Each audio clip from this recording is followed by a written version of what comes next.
connect online with us on Instagram using hashtag CXO2Conf.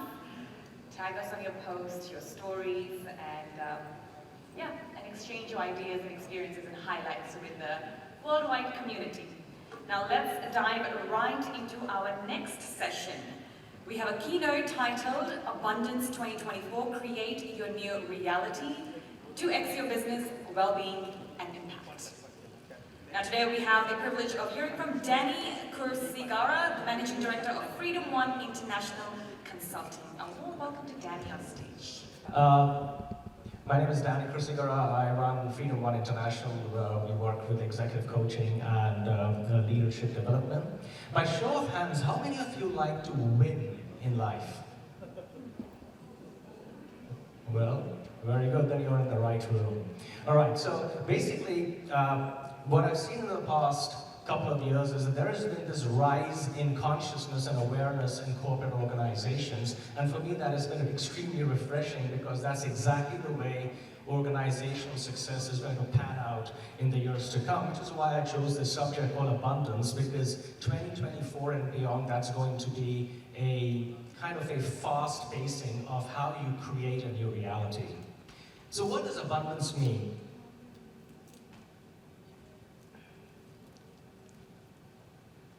Now the clicker is, can I have the clicker working? All right.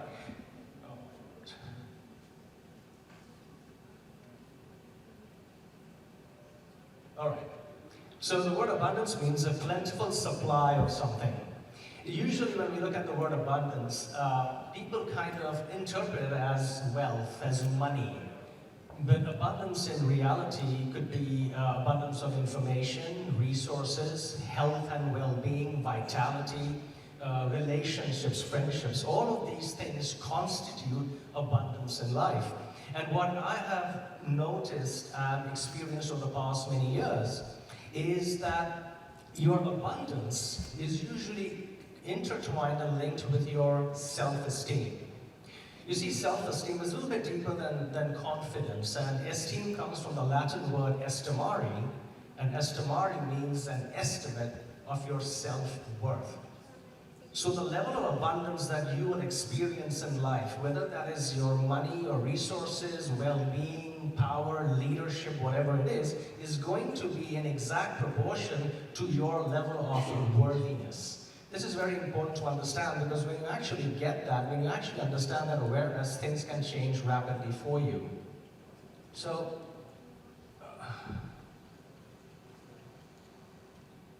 in 2017, I was doing an event in the United States, and one of the speakers with me was Eckhart Tolle. He wrote a book called Power of Now. And something he always mentions is that when you acknowledge the good you already have, it's the foundation for all abundance. So the first thing to create what you want in your life, your new reality, what is really, really, really important is to first appreciate, acknowledge, and recognize all the abundance that you already have, because you can't create from a scarcity mindset, all right? Mother Teresa said that there is more hunger for love and appreciation than it is for bread. So it's a very common theme that I see when I speak to leaders or managers or people running organizations. It's all about how do I get from here to there? How do I get from here to there? It's all about lack and limitation as opposed to understanding that what you already have is pretty good. So the promise I can make to you today, if you stay here for the next 20 minutes and not get bored, if you apply some of the things we talk about today, you'll be able to double your results in business and life. You'll be able to improve your well-being and have more balance and more fun in 6 months or less. How many of you would like to experience an outcome like that? Anyone? Awesome. Then you're again in the right room. So before I get into,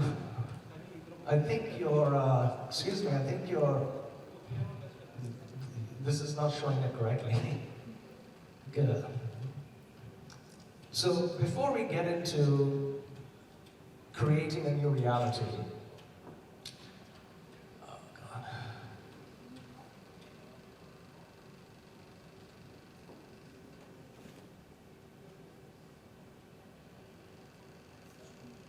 not sure would.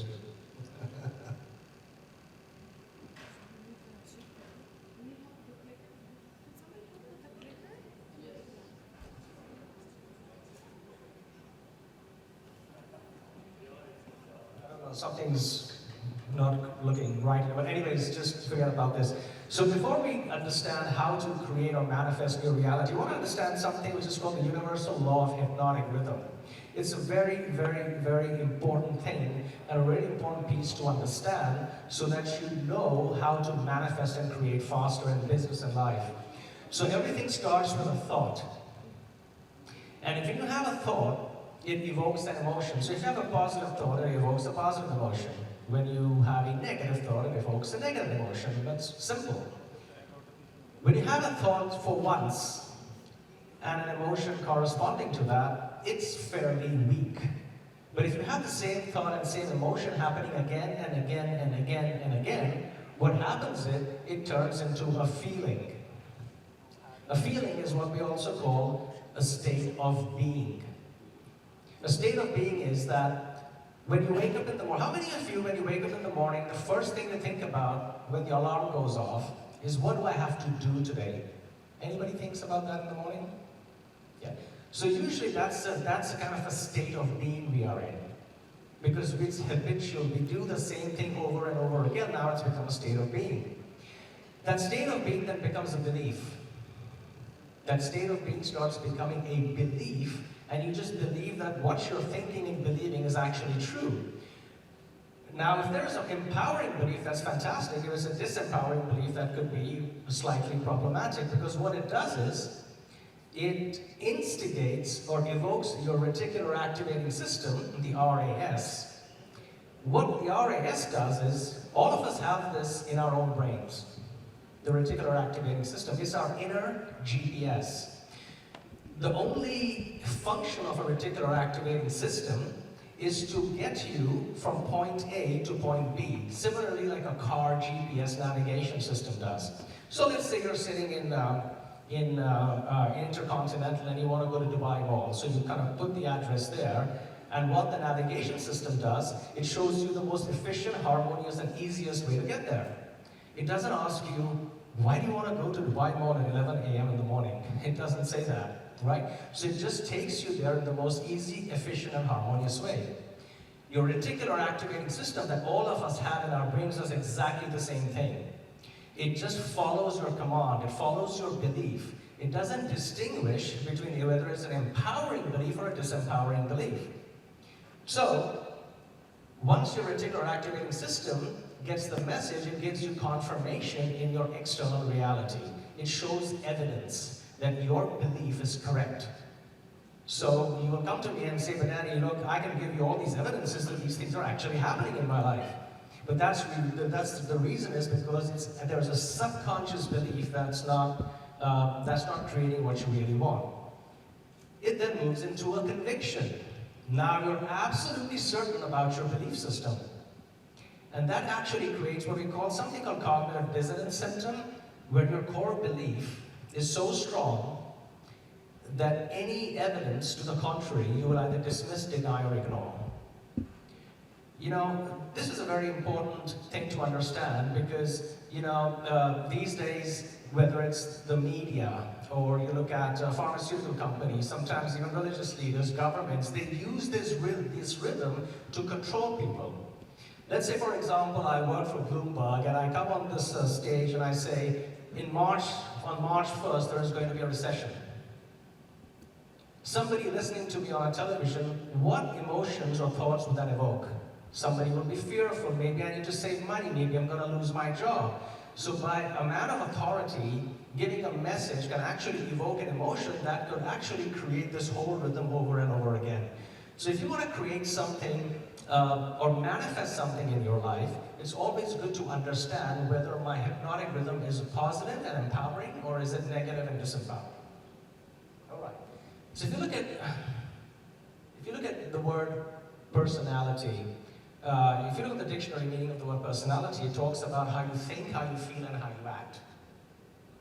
So these three things make up a personality, which also means that a personality is creating your personal reality. So whatever situation's happening in your life right now, whether it's leadership, whether it's your business, whether it's your personal relationships, whether it's your health and fitness in your physical body, it has something to do with how you were thinking in the past, how you were feeling in the past, and how you behaved or acted in the past. So you take 100% responsibility about your thoughts, feelings, and actions. Which is why I say the best project you can work on is always yourself. So the more you improve your awareness, your self-awareness, your consciousness, your life can start becoming more and more magical. In 2016, I was doing a TED Talk. At that time, I was in corporate. I was the Chief Operating Officer and Chief Financial Officer for Royal Bank of Scotland across Japan, China, Philippines, Hong Kong, Taiwan. And I was at that time transitioning from a corporate career to what I'm doing now. And what I realized is that something that helped me make that transition very successfully was talking about getting into alignment. Now, alignment means having a clear intention and you match that with a high emotion or an elevated emotion. Because when your intention and emotion are in alignment, you start creating a new reality fairly quickly, fairly expeditiously. But most of the time what happens is, we have an intention that we want to probably make our business successful, and then we talk about all the problems and challenges we're having. So there's a disconnect in what you're intending and how you're actually feeling, so there is no heart and brain coherence. When that happens, it takes longer and longer and longer for you to manifest things. So, what is an elevated emotion? Gratitude. A very high elevated emotion, even something like what we call self-love. And why these are important? Because in a person's brain, fear and anxiety cannot coexist in a mind that has got love and gratitude. It just cannot happen, it's impossible. So when you're in fear and anxiety, you cannot feel love and gratitude. When you're in love and gratitude, you don't feel fear and anxiety. Which is why having an elevated emotion that is backing your intention is a very, very powerful way to create expeditiously. So, when we have an intention, we send out a signal into the quantum field that this is what I want to create.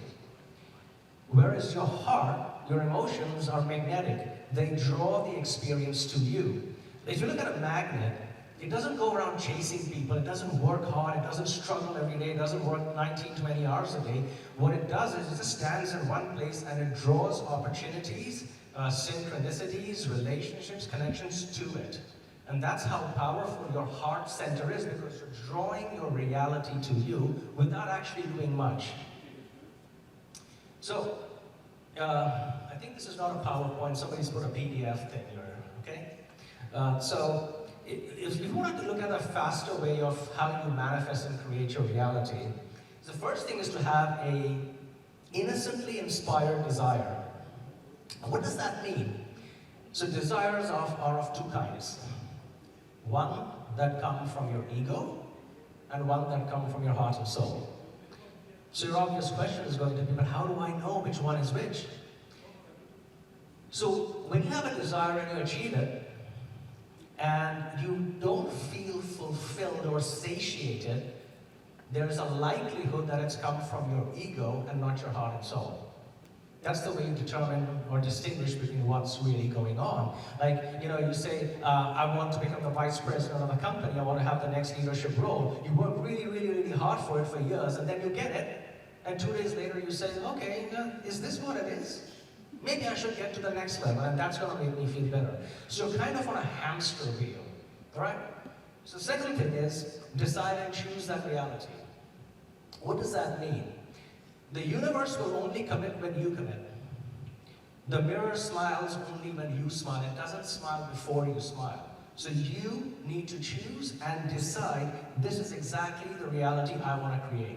Whether it's financial abundance, whether it's your leadership, whether it's your business, you want more health and vitality, you want to have more nurturing relationships, it all starts with you deciding. The third thing is what we call acting as if. Now this can be quite challenging for most people, because acting as if means that you start acting and behaving now as though your goal or your reality has already happened and materialized. I tell you, that's the most powerful thing you could do to expeditiously get to where you want to go. It's very challenging for some people to actually embody that, but when you really get it, it just changes things dramatically. I've had clients who've manifested and created eight-year-long goals in 3 to 4 years. It really pulls back your timeline. So when you act as if and you've decided what you want, the opportunities will start showing up. And what do? You take action. You say yes. Whatever opportunity is, you say yes. You can say no later on, but first you say yes.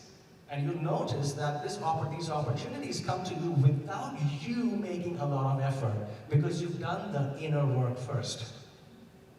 All right, the last thing I would say is letting go of attachment, or your obsession, your desperation for an outcome. This is very powerful, because when you've done all the 4 steps and you let go of attachment, you are allowing a universal orchestration to happen. So we have a high intention and a low attachment. When you get too attached to something, it usually takes longer, because everything needs a gestation period. You know, when a woman gets pregnant, you don't look every day and say, hey, when is the baby coming out? When is the baby coming out? You know it's a 9-month process. You relax, you forget about it, and it just happens naturally.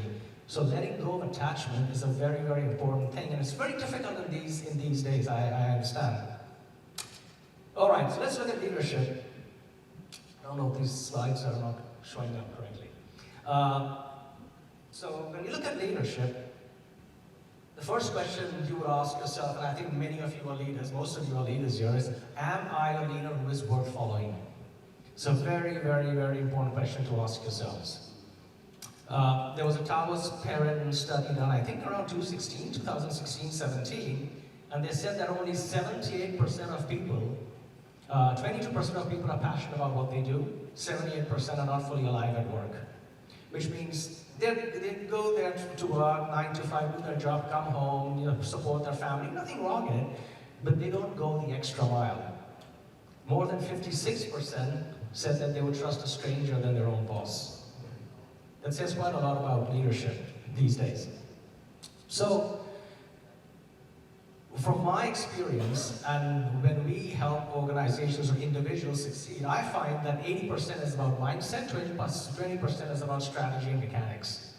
Organizations, entrepreneurs spend a lot of time on strategy and execution, and very little time on getting alignment between heart and mind. They spend very little time. They think it's all, it's all fluffy and this doesn't matter. We need to do more and more. But it's actually the other way around. How many of you would agree with that? Good, all right, awesome. Okay, so do facts and figures influence people? I'm sorry, using the PDFs. Human emotion is something that really influences people. Why is that? Because when you work on human emotion, when you answer the question, what's in it for me? Every single person in your organization, the thing that's in their mind is, whatever decisions you're making, what's in it for me? So if you want to become an influential leader, you need to be able to answer that question. Facts and figures will give you knowledge, it will give you information, it will give you data, but it will not make you influential. All right? So, something I use for organizational excellence, in my corporate experience for 19 years and then doing this work, I find this to be exceptionally beneficial when organizations and leaders adopt it. The first thing is to have a purpose, a clearly defined purpose, and a clearly communicated purpose. A lot of leaders say, I know my purpose, but if you ask the population, they have no clue what's going on. So when you have a clearly defined purpose, you hire for competence, behavioral competence, and skill set, and you have a robust system of accountability, you have a winning organization. Promise you that. It's going to be a winning organization in any economic situation. And they're underpinned by your value system. And we talked a lot about values in the previous session, so we don't want to regurgitate that. But if you kind of have a look at this in your company, and if you see something's not working, it's usually going to be either one of these three things. Usually it's accountability, which is the big one, and also purpose. All right. Okay, empathy or compassion? I've been, this is, a lot of people kind of sponsor empathy a lot, and I understand why, and it makes a lot of sense. But in my personal opinion, I believe that empathy is not a very powerful leadership skill, but that's just my belief, and I'll tell you why. Because if you really understand what empaths do, if you really understand the psychology of an empath, if you have a person who comes to you who is complaining or who's resentful or who's in depression, if you're an empath, you're going to go down to their level to feel their energy. So technically, you will start leaking your own energy if you start meeting 3 or 4 people a day who come with lower energy. So empaths actually feel what the other person is feeling. Whereas compassion pulls you up. When somebody comes to you as a leader, comes to you as you seeking for help or support, as a leader you can pull them up when you have compassion. So for me, I would always sponsor compassion, not empathy. Because empathy can actually drain your energy. If this work I do, if I was allowing my empathy, I probably could not see more than 4 or 5 clients a day. If you know how to protect your energy, then empathy is fine. But most people don't know how to protect their energy. So I would say that practice compassion as opposed to empathy. That's just what I believe. All right. How many of you meditate or have a mindfulness process? Anyone? Okay, very excellent. There's a man called Raphael Badziak. He wrote a book called The Billionaire Secrets. He interviewed 10, 20 billionaires, and he wanted to know what are the 3 things that made them successful. So everyone had a different framework. They had a different work ethic, something they believed in. It was different from everyone, but there was one attribute that was same across all these people. And that was that they had a process of mindfulness they were practicing every single day. This is what we teach a lot of CEOs, is to how to solve problems in their sleep. How to develop more psychic ability, so even when you don't have information, you can make right decisions. It's a skill we teach. So if you look at most of the population in the world, they're either stuck in the past, repeating the same patterns again and again, past traumas or losses, or they're worrying about the future. How many of you can resonate with that? So we either live in the past or we're living in the future. Very few people have this, kind of this discipline to stay in the present moment. Yeah, I understand it's not difficult, but it's again a practice. Conrad Hilton, the guy who kind of owns both these hotels, he was an avid supporter of mindfulness. When he bought hotels, when he did acquisitions, he would say the numbers that I would come up in my mind to put a bid we listen to all the information, look at all the data, but finally I would work it on my intuition, what's the right number. And he's given many examples of how that actually helped him win the deals and not data and information. So, to me, and based on when I made this transition from corporate to entrepreneurship, I found that for me, stillness was the access point to acceleration. Because when you become still, when you come into the present moment, ideas, inspiration, solution, they just come to you without you going out and doing anything. I'll give you an example. About a few years ago, I was in my meditation practice. I had this visualization about creating a film on personal growth. I have absolutely no background or education around creating films. But I called one of my mentors, Jack Canfield, the guy who wrote Chicken Soup for the Soul. He's a good friend of mine. And I wrote him an email saying, hey Jack, why don't we create a personal growth film? So he wrote back saying, keep having dreams like this, and he put a smiley face. I thought he was joking. A few hours later, I got a call from his president, Patty Aubrey, and said, hey Danny, 2 days ago we had Nick Nampton, a 5-time Emmy Award-winning director. He came to us and he said he wants to create a movie called Soul of Success, a documentary film on personal growth. Would you like to be a producer for that film?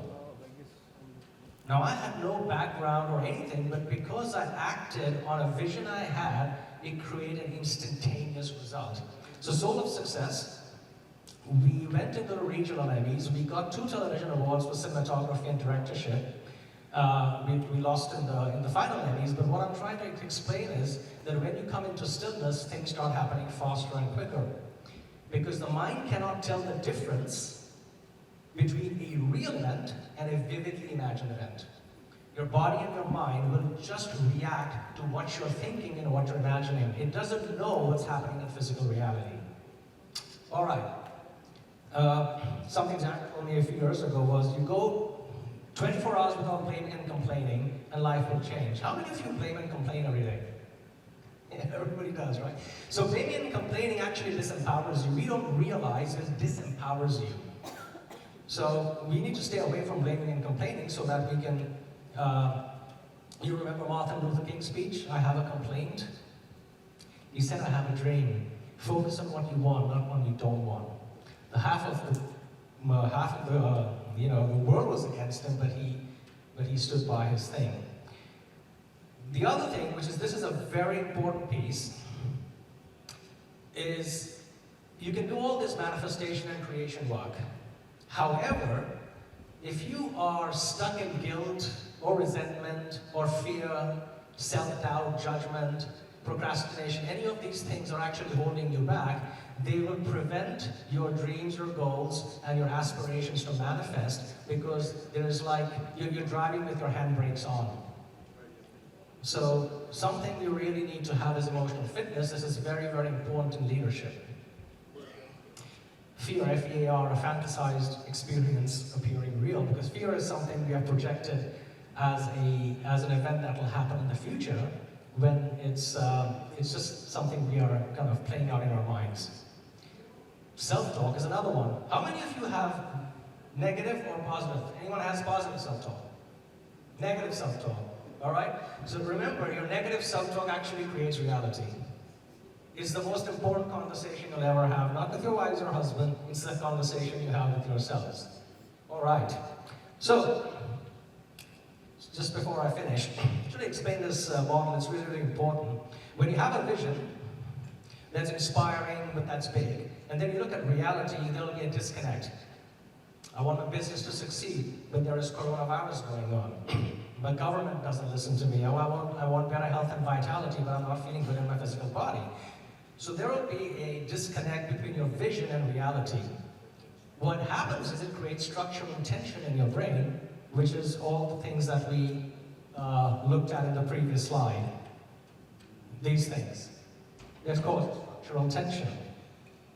So if you overcome this structural tension, 3 things happen. The first thing is you have a shift in perception, you will have more creativity and motivation, and when you take action, you will get results.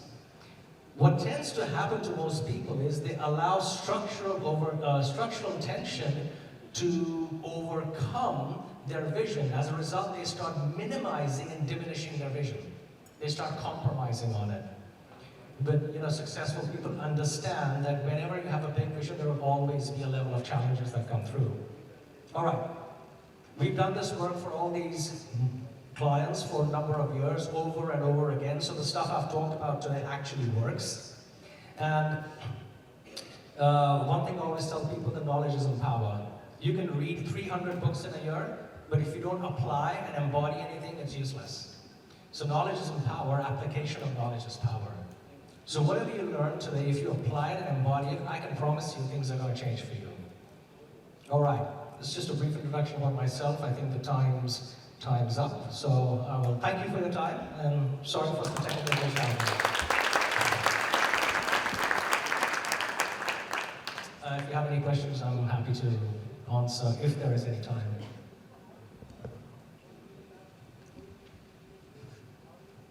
That was fantastic. Sorry? That was really great. Thank you very much. Thank you. How do you disconnect? We've got all these external influencing factors in the world, so there's constant fear about there's wars happening, and Speak closer to the mic. Sorry, there's wars, economic issues. There's so much uncertainty out there, and media which feeds off fear of individuals. How do you close all that out in order to reach that kind of this state of mind to help you move forward? Excellent question, excellent question. So something I would like to kind of share with you is what we call E plus R equals O. So E stands for event, R stands for response, and O stands for outcome. So in life, when people don't get the outcome or result they want, they start focusing on the external reality. The government, the diseases, the pharmaceutical companies, the regulations, all these things, my wife, my children, everything else. So they give their power away to something external. Can you control external circumstances? You can't. So the only thing you can control is how you respond to a circumstance or a situation. So the first thing you do is get clear on what it is that you want to create or see in your life. It's very, very, very important. Be very clear on the outcome and the intention you're holding, and then align your response, which means the way you think, the way you feel, and the way you act, that aligns to that outcome. And you will see 100% of the times you'll get closer and closer to your outcome without anything changing in the outer reality. That's mastery. All right, we teach this to executives and CEOs, and they really, when they start applying it, they see the power of it. Because you are right, reality is very seductive. It's alluring, we get dragged into the daily mayhem of life, and that's true. So if you understand that I am a powerful creator, if I create a clear intention, and I align my thoughts, feelings, and actions based on that outcome, you'll be surprised how quickly you get closer to that. And people will ask you what's different about you. All right, thank you for the question. Yeah. Hi. Yeah. As a coach, I want to talk about opportunity. Sorry? The opportunity. Opportunity. The opportunity comes to you one time. If you're ready, or it will go to another way. My question is, the opportunity comes to me when I'm not ready for it, to grab it and pick it. How can I be ready for grab this opportunity? How can we be ready for it? Excellent question. So again, go back to what is your intention and match it with an elevated emotions. For example, the opportunity could be starting a company. Now, if you're having an intention of starting a company, but you're fearful and doubting yourself, oh my God, what's going to happen? Then there's a disconnect, a misalignment between what you want to create and how you're feeling. But when you look at it from excitement, curiosity, enthusiasm, uncertainty, wow, what's going to happen? Then the opportunity shows up. You may not be ready, but just say yes. Just say yes, because your readiness will happen the minute you say yes. You have committed when you say yes. Richard Branson, I was at the conference in Singapore many years ago, and on my table, there was Richard Branson, the guy who runs Virgin Airlines, and he always says, when you have an opportunity, just say yes. You can say no later on, but for now, there's a reason why that opportunity came to you and not to all these people over here. There's a reason for that, so trust it. The problem is this time I go back 3 steps and go up 1 step. This 2 steps, this is the problem. Okay, so this comes, you're right, so this comes from worthiness.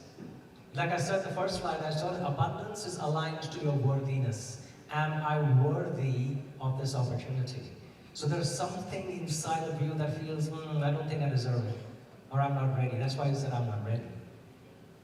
Yeah, you get it? So your abundance or your success in leadership, in company, even in your personal relationships, it's all about, am I worthy of that relationship? It's all about your self-esteem. Make sense? Awesome. Okay. Anyone else? For me too, it was quite amazing, your presentation. And you surprised me because in the beginning you told that conviction is a kind of logical series of events, right? Convictions are a logical series of events. That's what your first slide showed. Sure. And then I got kind of surprised because I thought, okay, I'm a logical being. And then you surprised me again by saying, but facts and figures don't count in your processing coming to your conviction. Can you elaborate a little bit more on that? Sure. So you're talking about hypnotic reality, hypnotic rhythm, is that what you were referring to? Yeah. So hypnotic rhythm is basically, in a nutshell, it's presenting to you as reality what you're thinking, feeling, and believing. As simple as that. Whether you are thinking, feeling, and believing something that's disempowering or limiting, that's the reality that's going to show up. If you're thinking, feeling, and believing in aspiration and possibility and potential and opportunity, that's the reality you're going to experience. So it's important to know what sort of a rhythm you are stuck in. Is it empowering you or disempowering you? That's one part. Facts and figures is, I mean, leadership. Now, let me get into a real example. I was working with the company called Givenchy. It's a luxury fashion brand. And, you know, they had leaders come in and say, for the next year, we're going to increase our bottom line by 40%, so get ready. Now, it sounds very inspiring to the leader, but people sitting in the audience will say, oh my God, which means I need to work harder, I don't have enough money, I don't have budgets, I don't have resources. So, although it sounds very promising from a leadership perspective, the people don't buy it. So people, when they are sitting in an audience, what they are thinking is, what's in it for me? Have I built connection? Have I built trust? So human emotion is what actually builds that connection, and then people will go the extra mile for you, because now they trust what you're saying. So when we change their ethos or their vision from a fact and figure, they came to this vision, they said, falling in love with the new Givenchy. It had nothing to do with numbers or data, but the numbers and data were the consequence of them committing to the vision. So when you look at leaders who have executive presence, it's a word that we use in executive presence because they're magnetic. They're magnetic. So there's nothing wrong in data or information, but that's giving you knowledge, it's giving you information. It's not necessarily influencing people at a deeper level. Have I answered your question? Thank you.